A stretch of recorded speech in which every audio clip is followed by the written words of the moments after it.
The Nashimoto Files. Joyful. How is the experience of joy attained? You will be joyful at what you see in your scenes because you see your scenes for the purpose of being joyful. This is about the power of your mind. Your ego will view the above words as positively insane, but you are not an ego. Know and state as clearly as you can to yourself, I and I alone am responsible for how I experience my life. And where but in the mind can any real change be made? The recognition that you are a mind within a mind and only mind activates incredible power in each individual daring enough to reclaim their true identity, to remember who they are. To experience joy, then, one might have to unlearn numerous self-concepts one has developed over the course of one's lifetime. And of course, the written and spoken word here has one purpose: to facilitate and enable that desired unlearning, which will make you aware of your natural states of peace and joy. Words are two levels removed from reality. Words are symbols of thoughts. Thoughts symbolize ideas. Thoughts and the supporting words that yield nothing, delusional experiences, are highly favored by those actively committed to their body identity. This is not good, bad, right, or wrong. And of course, those open to the possibility that they might be more than a body will be attracted to words reflecting that option to them.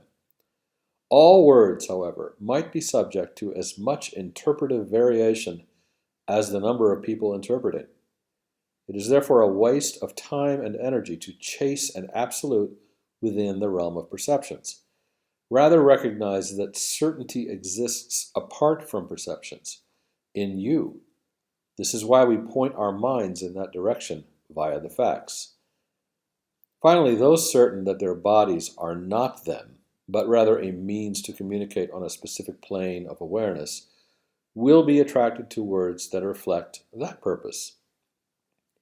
You will draw to yourself in every scene of your life that which fits within your rules of what you think you are and what you think everyone else might be.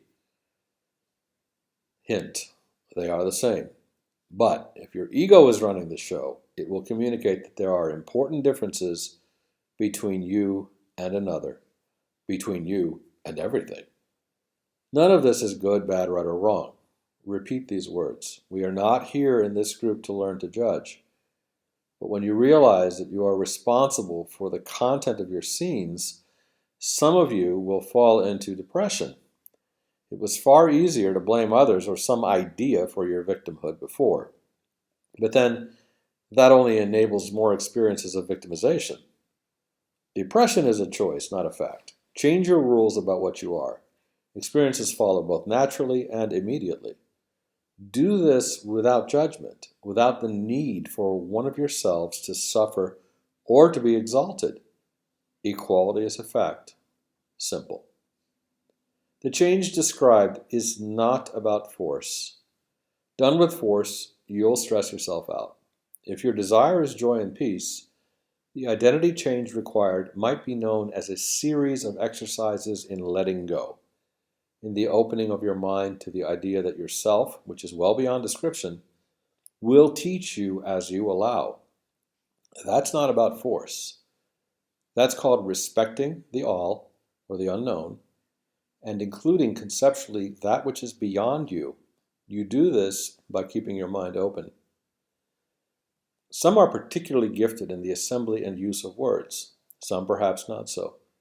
Regardless, pay close attention to the words spinning around in your mind or those you write and publish because they represent your preferences. You need not grade them, but some of your preferences are simply not aligned with reality and must be released when you are ready, not sooner. Preferences are represented by some choice words, can and must. Therefore, be changed. Words themselves are powerless, but coupled with your belief, well, just look around you. Look at your life. You did all that. There's nothing to fear. Thanks for reading and teaching me.